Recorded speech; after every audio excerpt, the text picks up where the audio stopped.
Aimables téléspectateurs, bonjour et bon début de semaine partout où vous êtes à travers la République démocratique du Congo, partout où vous êtes à travers le monde parce que vous nous captez de partout.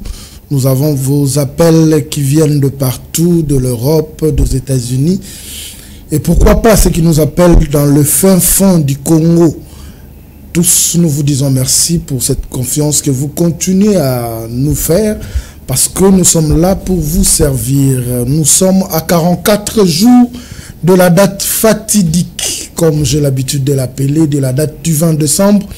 Une date qui fait couler encre et salive. Certains pensent que ce que la CENI continue de faire, c'est des agitations qui ne vont apporter aucun fruit parce que sur le plan pratique, il y a encore des choses qui manquent à la CENI pour la tenue des élections en date du 20 décembre 2023. Mais d'autres personnes, par contre, se disent que la CENI est à 85% de la réussite de ce processus électoral parce que le cœur était en train de battre à un sens cynique parce qu'il fallait attendre la confirmation de candidature des candidats présidents de la République. La Cour constitutionnelle a tranché.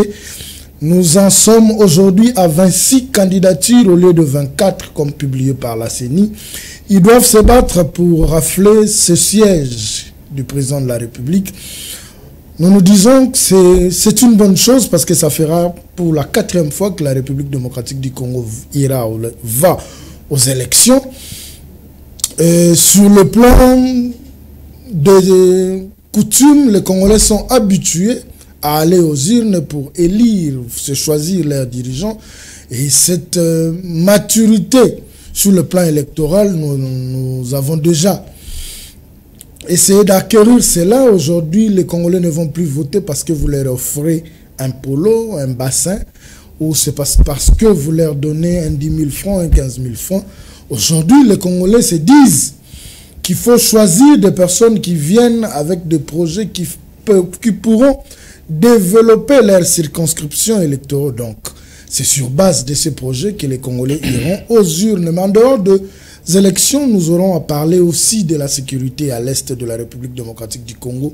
Ça tout fait couler encre et salive après le sommet de la SADC où on appelle João Lourenço à intensifier les efforts diplomatiques parce que bien que les options venaient d'être levées, que la SADC devra dans les jours à venir déployer ses militaires pour essayer de faire taire les armes dans la partie est de la République démocratique du Congo. Mais on demande aussi à João Lourenço d'essayer de jouer à la diplomatie pour que le président de la République démocratique du Congo, Félix-Antoine Tshisekedi Tshilombo, et le président rwandais puissent se mettre autour d'une table et essayer de trouver des solutions durables pour que la paix règne à jamais à l'est de la République démocratique du Congo.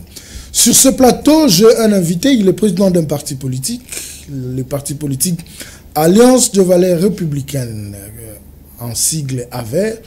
Vous savez déjà de qui il s'agit de M. Popol Djamani. Avec lui, nous allons nous entretenir, surtout que l'AVER nous a dit, je crois que c'est là 2 ans passés, qu'en 2023 est égal à 2016. Je ne sais pas, ils l'ont dit pourquoi. Mais aujourd'hui, nous avançons petit à petit. Nous sommes à 44 jours pour que les élections aient lieu en République démocratique du Congo. Nous allons essayer de parler avec lui. Malgré que nous sommes souffrant, un petit problème Dieu, mais on est là pour vous servir. Je m'en vais dire bonjour à M. Popol. Bonjour. Bonjour. Comment vous allez? Dieu fait grâce. Comment se porte le parti AVER? Le parti Alliance de valeurs républicaines se porte mieux qu'hier. Déterminé dans son combat des valeurs traditionnelles, des valeurs républicaines, déterminé dans son combat d'être sentinelle des institutions. Les partis politiques Alliance de valeurs républicaines réitèrent son appel et son engagement à dire au président Denis Kadima que le 20 décembre 2023, il n'y aura pas élection. Nous sommes en 44 jours, c'est vrai. Qu'on pouvait imaginer si c'était à une année et demie. Nous sommes à 44 jours, nous avons vu la CENI a formé les navigateurs de canaux pour le déploiement des kits. La CENI est dans la logique de demander aux candidats d'aller chercher les accréditations pour leurs témoins. Vous ne voyez pas que nous avançons petit à petit, lentement et sûrement vers les élections. Qu'est-ce qui continue à vous faire dire que nous n'aurons pas les élections en décembre 2020? Ben, je vous sais un grand journaliste. J'aurais voulu savoir quelle était la première condition si les contraintes levées et soulevées présentées par le président Denis Kadima courant 2021 ou 2022 étaient toujours d'actualité. Quelle serait sa position si les contraintes qu'il avait soulevées en son temps... Il a soulevé les contraintes financières, sécuritaires. À l'époque, il avait aussi parlé de logistique. Cela veut dire que l'une des contraintes est liée à l'autre, et forcément, parce que si vous n'avez pas un réponse financière, vous n'aurez pas les kits, la logistique, et si vous n'avez pas une réponse sur le plan sécuritaire, vous n'avez pas de bonnes élections.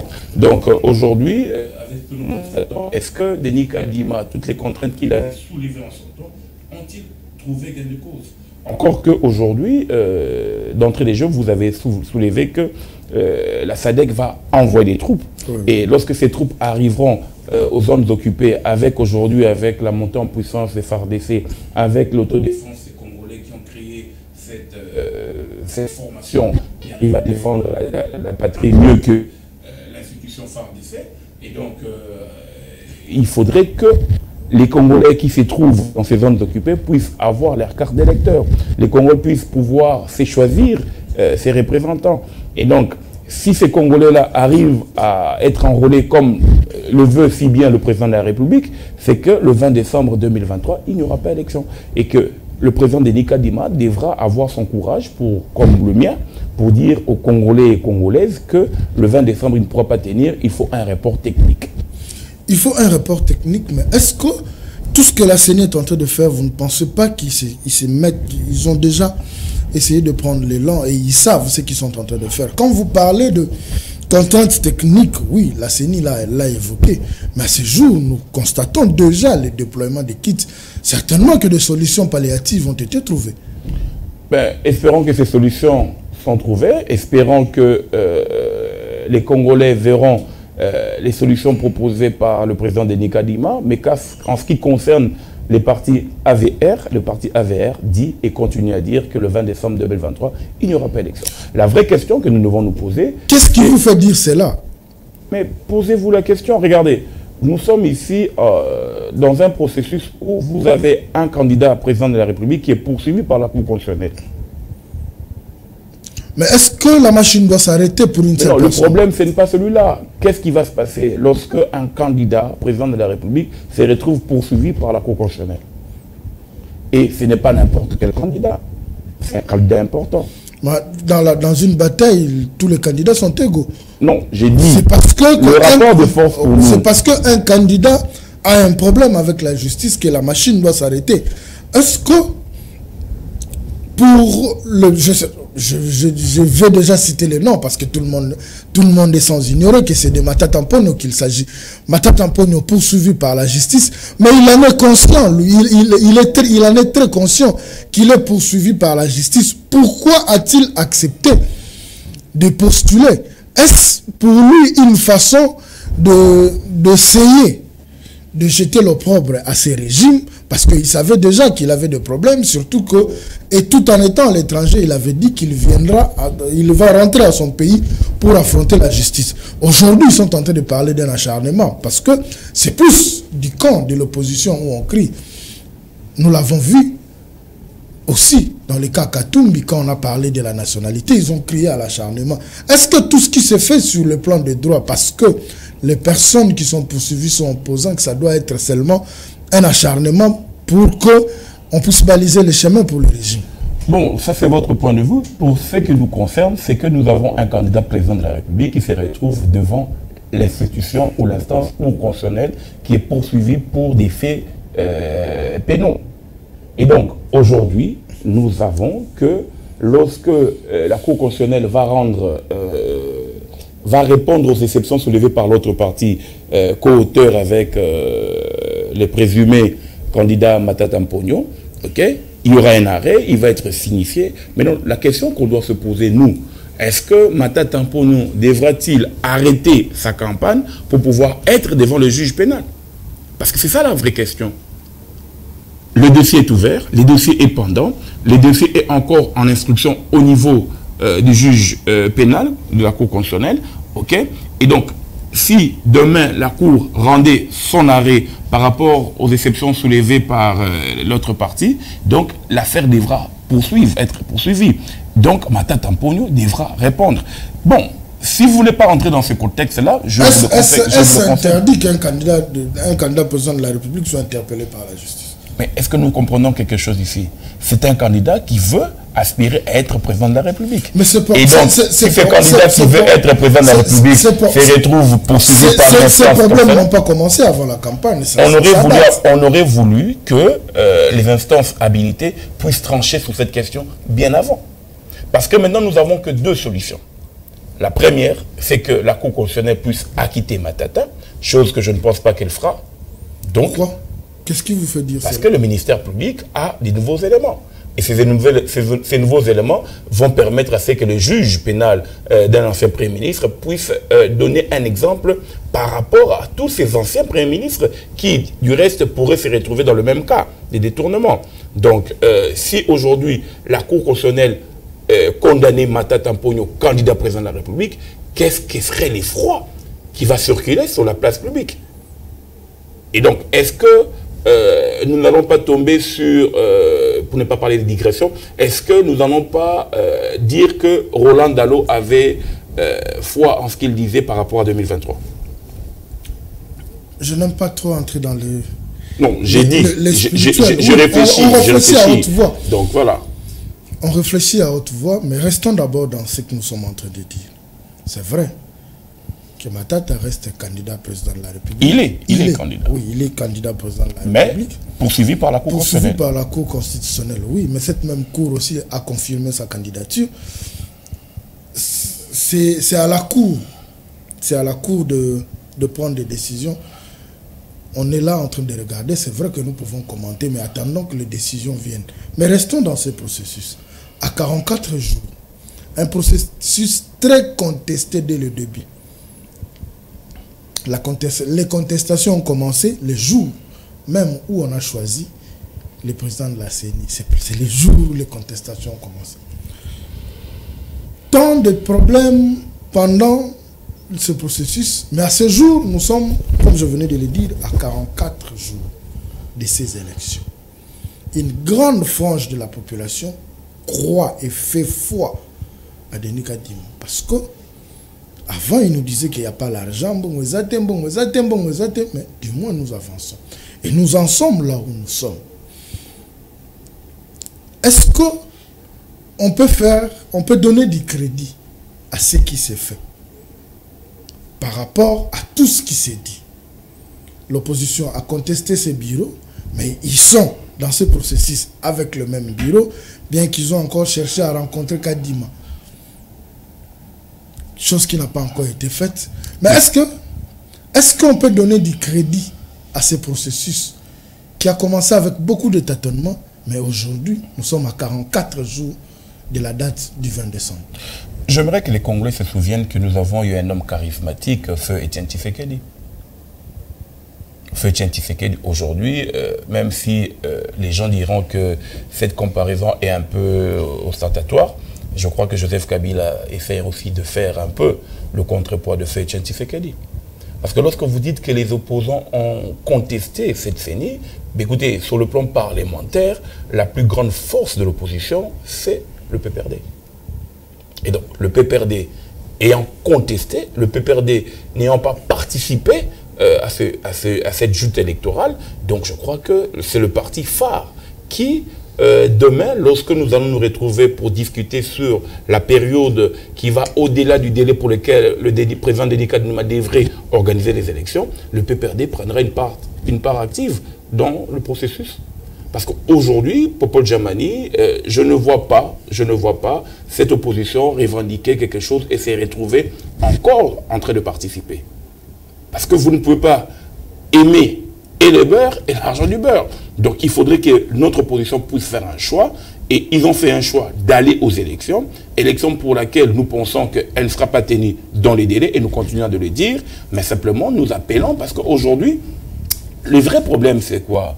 Le vrai problème, devons-nous mettre le feu sur toute la case?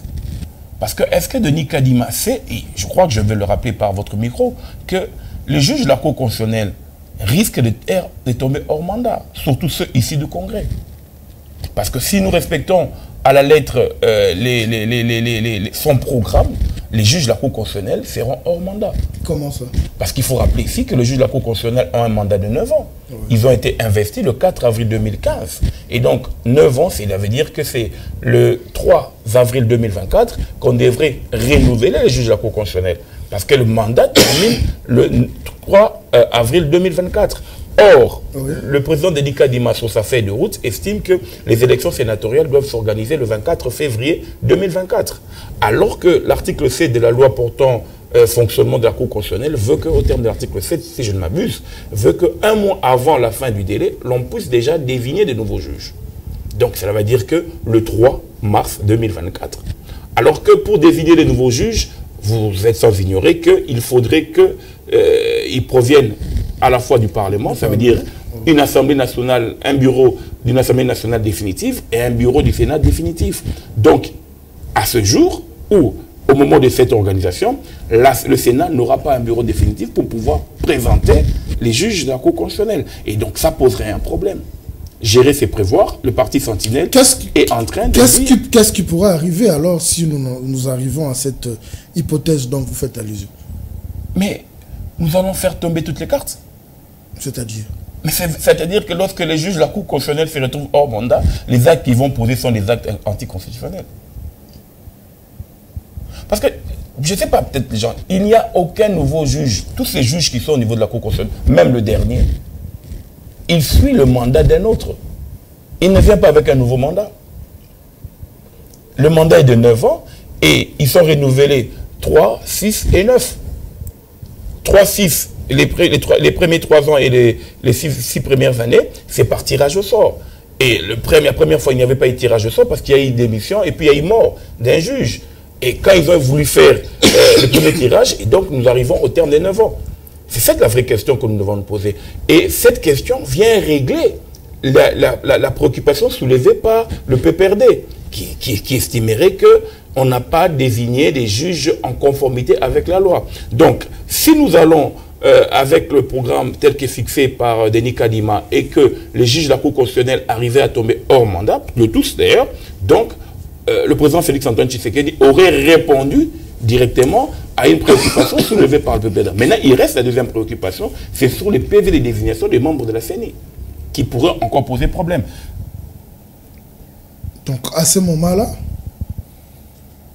nous allons arriver à un blocage. Nous sommes dans un blocage. Actuellement. Nous sommes dans un blocage. Nous ne sommes pas encore arrivés dans dans l'hypothèse que vous évoquez. Vous parlez dans le futur, en 2024. C'est ce que je dis. Gérer, c'est prévoir. Le président Félix-Antoine Tshisekedi savait pertinemment bien qu'en prenant le pouvoir en 2018, il devrait organiser les élections en 2023. Mais il ne s'attendait pas que le M23 allait surgir. Lorsque Kabila savait qu'il n'allait plus se représenter, il ne s'attendait pas à voir le M23. La vraie question qu'on se pose, est-ce que le président Félix-Antoine Tshisekedi voudrait tomber dans le parjure constitutionnel? Est-ce qu'il faudrait que nous, en tant que sentinelles des institutions, nous laissons le président Félix-Antoine Tshisekedi, qui dit par ailleurs est le candidat que je soutenais comme candidat indépendant. Depuis 2021, j'ai dit aux autres forces politiques, à l'UDPS et à l'IE, que nous devons faire en sorte que le président Félix-Antoine Tshisekedi aille comme candidat indépendant, mais qu'il eût cru. Personne n'a crié à la voix de la VER, personne n'a crié à la sentinelle des institutions. Mais aujourd'hui, nous sommes là.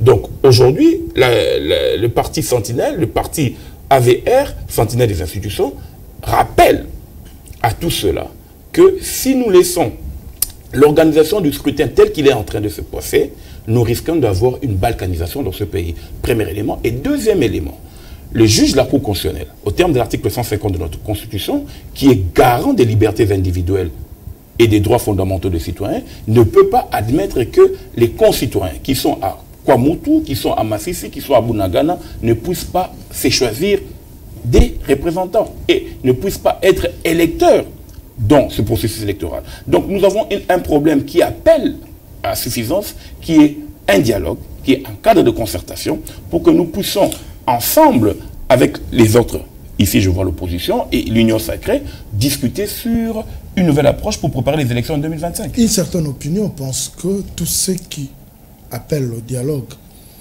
n'ont plus cette force, ou n'ont pas cette force d'aller batailler dans le processus électoral pour essayer de rafler des sièges. Certains m'ont fait voir le cas du PPRD. Ils m'ont demandé quel sera le discours d'un candidat du PPRD parce qu'ils ont géré pendant 18 ans. Or, hormis le PPRD, il y a aussi l'AVER qui est dans cette logique-là. Qu'en 2023, il n'y a pas d'élection, mais nous devons nous mettre autour d'une table pour essayer de dégager des solutions durables pour nous permettre à ce que nous puissions avoir un nouvel élan. Monsieur Popol Djamani, vous êtes de ces personnes qui pensent qu'en 2023, il n'y aura pas d'élection. Si il faudra qu'on se mette autour d'une table et donner des propositions, la priorité sera axée où? Sur la sécurité. D'abord, je devrais répondre ici que, écoutez, il n'y a aucun homme politique en République démocratique du Congo qui est plus sérieux que deux individus. Lequel? Félix-Antoine Tshisekedi et Joseph Kabila. Il n'y a pas deux Congolais qui sont plus sérieux que ces deux individus-là. C'est-à-dire? Parce que ces deux individus ont géré la République démocratique du Congo. L'un l'a géré pendant 18 ans, l'autre continue à le gérer. Et donc, il n'y a pas plus sérieux qu'eux. Il n'y a pas plus personne informée qu'eux. Donc, ceux qui pensent, qu'ils soient de l'Union sacrée ou de l'opposition, que le PPRD n'a pas, même si je ne suis pas porte-parole du PPRD, n'a pas un mot à dire, n'a pas une philosophie à défendre, mais on peut aussi le rétorquer à ceux qui sont au niveau de l'Union sacrée. Parce qu'ils ont accompagné le PPRD quand ils étaient au pouvoir. Donc aujourd'hui, les débats sur qui a plus de popularité n'existeraient que dans la tête de ceux qui pensent. Les urnes vont trancher. Mais encore que ceux qui composent la CENI puissent être réellement convaincus d'avoir été légalement désignés par les acteurs politiques en présence. Chose que le PPRD réfute pour le cas de certains qui se disent de l'opposition, qui sont la CENI. Le parti de Martin Fayulu réfute encore cette allégation. Donc aujourd'hui, si nous devons nous regarder en face, pour Popol Djamani, nous devons parler sur un plan de lutte contre la balkanisation. Aujourd'hui, le président de la République nous rappelle tout le jour qu'il faut que nous nous regardons en face pour nous dire des vérités et que nous devons ôter ce côté hypocrite. Le côté hypocrite que nous avons porté plus de 60 ans. Aujourd'hui, nous devons léguer, comme le dit notre hymne national, un pays plus beau qu'avant. Et nous devons dresser nos fronts. Parce que le front était longtemps courbé. Longtemps courbé parce que nous n'avons pas pris le Congo comme notre priorité, comme notre seul et unique fils. Si les Congolais, les acteurs politiques que nous sommes, arrivons à comprendre que le Congo doit être notre priorité, nous allons nous battre pour la défendre. Et c'est ce que fait le parti AVR. C'est ce que fait la Sentinelle des institutions. La Sentinelle des institutions, Popol Djamani et son parti AVR rappellent aux autorités compétentes que si nous allons à ces élections, l'article 63, le 3e alinéa, leur seront applicables, aussi bien qu'au niveau des autorités compétentes, mais aussi au niveau des représentants du peuple. L'opposition se plaint. Le pouvoir dit qu'ils ne peuvent pas entrer dans le jeu de l'opposition. Mais à ce jour, cette opposition va aux élections en ordre dispersé. Est-il impérieux qu'ils aient un candidat commun pour essayer de faire face au régime? Je défends le président Félix-Antoine Tshisekedi comme candidat que je voulais être indépendant. Donc, ce qui se passe au niveau de l'opposition ne m'intéresse pas. Mais ce que je peux comprendre est déjà que aux élections 2025, Félix-Antoine Tshisekedi va encore empiler. Élection 2025, parce que vous êtes sûr que ce dialogue qui vient, selon le parti AVER... Est-ce que vous vous posez déjà la question si Denis Kadima arrivait à démissionner aujourd'hui, qu'est-ce qui va se passer? Il va le faire, pourquoi? Parce qu'il a échoué. Qu'est-ce qui vous fait dire qu'il a échoué? Il n'a pas pu enrôler les Congolais qui vivent à Kwamotu. Non, ce n'est pas lui. Il a bien dit ça dans son calendrier. Mais il a un mandat, il a démontré les contraintes sécuritaires, il a démontré la contrainte financière, est-ce que c'est la CENI qui doit déployer des militaires pour aller se battre? Est-ce que c'est la CENI qui doit mettre fin à la guerre qui est à l'Est. Si vous dites que... C'est lié dans la mesure où... Si vous dites que... Je peux terminer. Je vais terminer. J'ai compris votre question. C'est lié dans la mesure où c'est au niveau du gouvernement de sécuriser la population. Mais lorsque le président Denis Kadima, en prenant son bâton de commandement, dit devant la nation qu'il a 3 contraintes et que l'une des contraintes reste aujourd'hui pas encore résolue, il lui appartient en tant qu'honnête homme de démissionner. Parce que cette contrainte pose un problème. Et maintenant, la question que nous devons poser, et si Denis Kadima démissionnait aujourd'hui?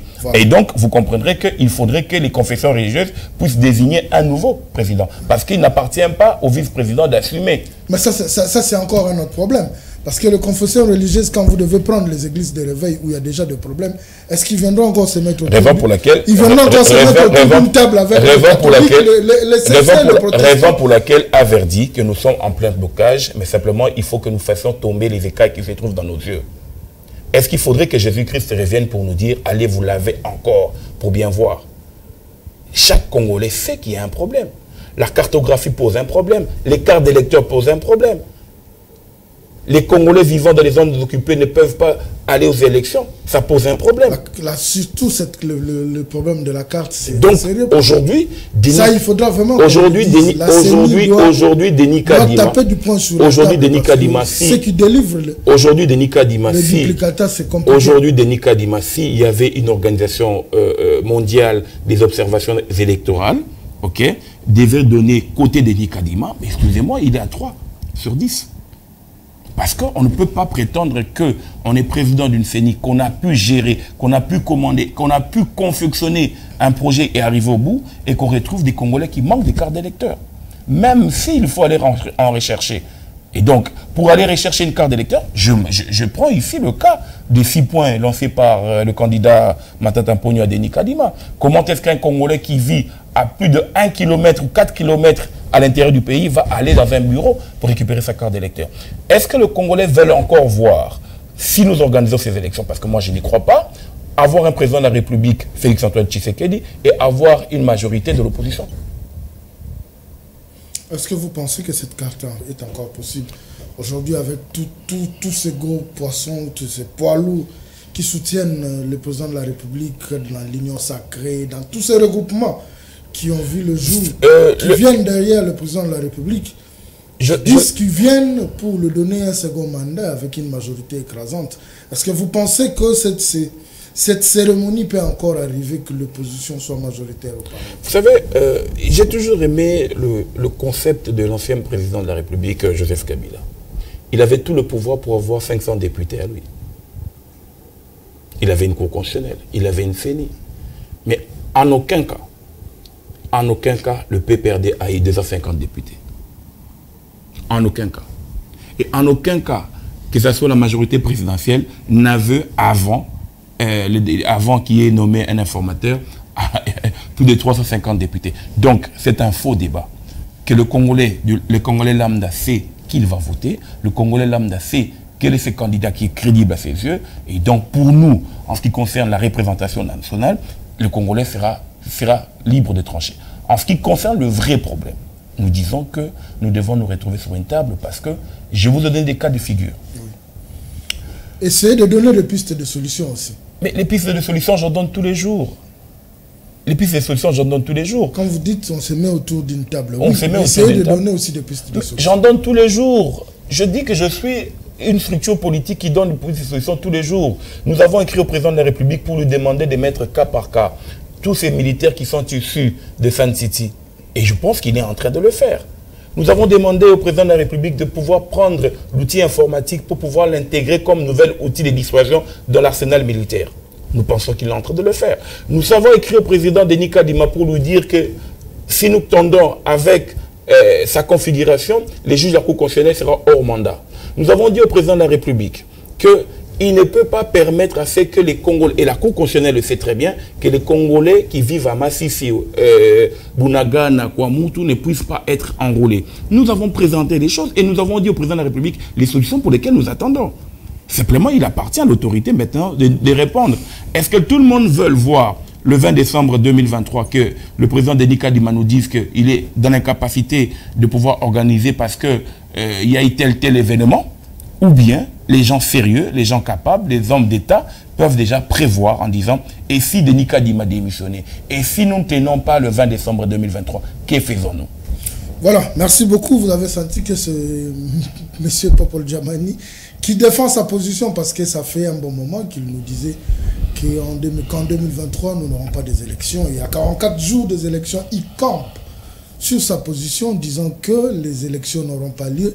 Il faut organiser des tables de concertation. Avec qui ou avec quelle partie prenante autour de la table, je ne sais pas.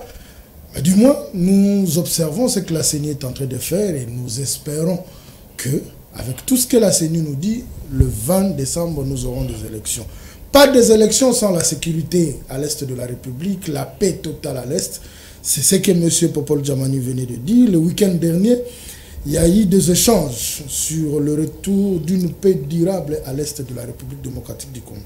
Le président de la SADC, qui ont chargé même le président angolais Joao Lorenzo pour intensifier les efforts diplomatiques entre la République démocratique du Congo et le Rwanda.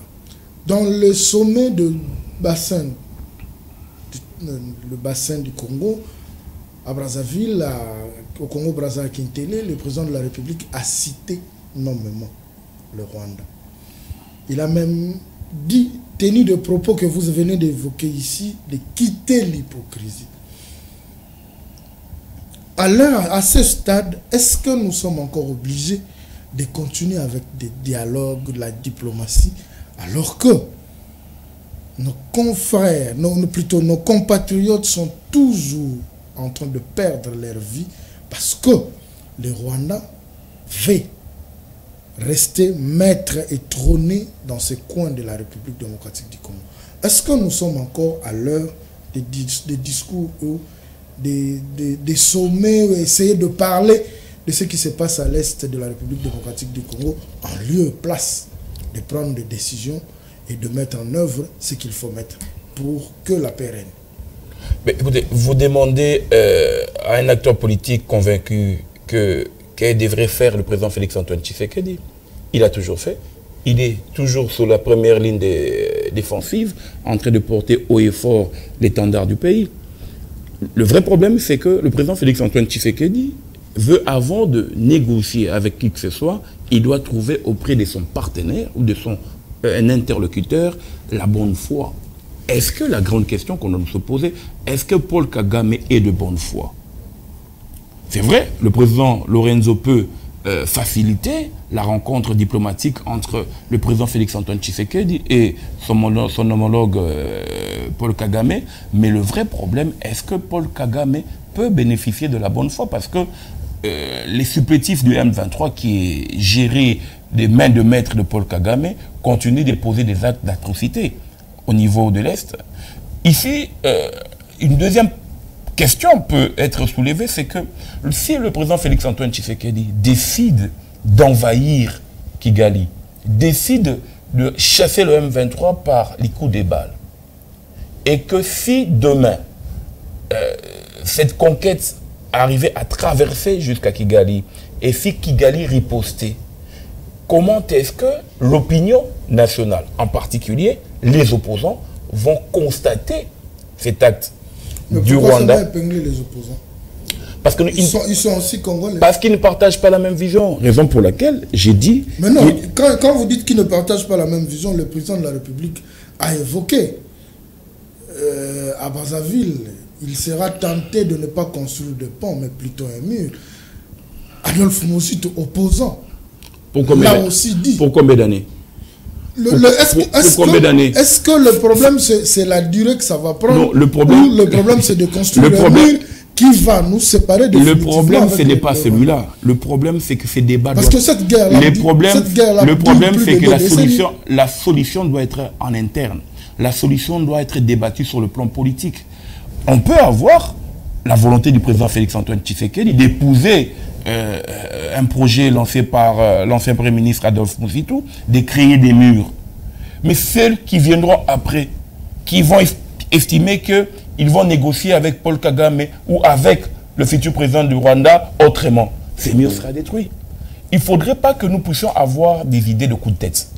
C'est vrai que le président de la République a imagé en disant est-ce que je dois construire des ponts pour que nous puissions avoir des échanges, parce que quand vous voyez des ponts, il veut dire des échanges économiques, des échanges sociétals et des échanges pour un développement d'ensemble. Et lorsqu'il voit des murs, ça veut dire qu'à chaque fois que je vais faire quelque chose de bien, je me rencontre, je suis buté parce que le comportement de l'autre n'agit pas de bonne foi. Mais non, le vrai problème, c'est que en prenant cette position, il faudrait qu'il y ait une résolution en interne.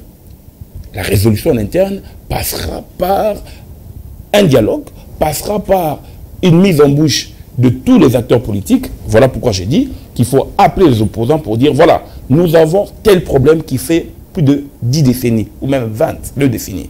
Donc, quand ça fait 2 décennies, il y a des Congolais qui sont en train de mourir.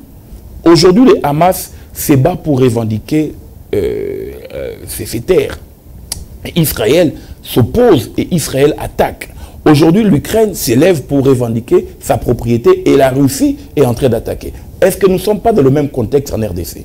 Est-ce qu'en Russie, il n'y a pas d'opposants? Est-ce qu'au Hamas, il n'y a pas d'opposants? Je crois qu'il y en a. Et donc ici, j'en appelle ici à la bonne volonté de tout un chacun de pouvoir, et le président de la République doit tendre sa main d'abord, avant d'aller voir Paul Kagame, tendre sa main à ses frères congolais.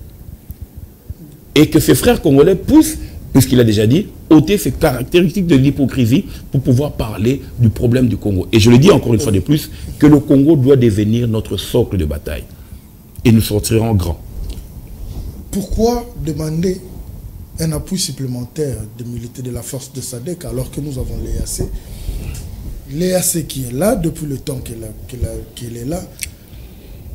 Pas de solution. À ce jour, on nous demande encore de recevoir ces troupes de l'EAC. Ils viendront pour sécuriser ou pour se battre. Parce que la mission de l'EAC était offensive. Aujourd'hui, ils n'ont jamais tiré une balle. Ce surnombre-là de militaires dans cette zone-là, n'est-ce pas un autre problème à gérer? Vous l'avez dit, c'est un problème à gérer. C'est pourquoi je disais tout à l'heure que nous sommes dans un cas de blocage. Parce que qu'est-ce qui va se passer? Lorsque vous vous souviendrez qu'il y a eu 2 forces qui se sont battues à Kisangani. Et lorsque vous allez constater que la MONUSCO ou bien les éléments de la SADC vont vouloir atteindre les objectifs pour lesquels ils ont été assignés, et parce qu'ils ont eu le montant, la contribution de la RDC à pouvoir mettre en marche ces mécanismes-là de la sécurisation et de la pacification de l'Est, ils pourraient être contraints de pouvoir se retrouver face à un EAC qui ne veut pas laisser passer la SADC. Et il y aura des balles. Il y aura des dommages collatéraux et c'est la République démocratique du Congo qui va encore en pâtir. Nous avons déjà la MONUSCO, vous l'avez si bien dit. Oui. Nous avons les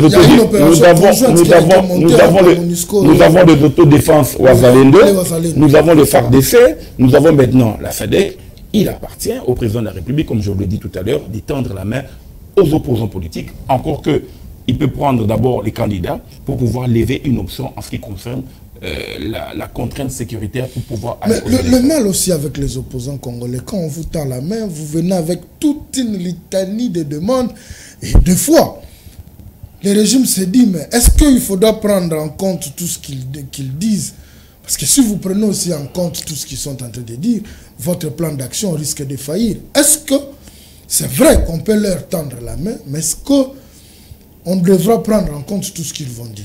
Il faut savoir parce que quand ils viendront, nous allons revenir sur la logique des élections, le bureau Kadima, la Cour constitutionnelle, patati patata.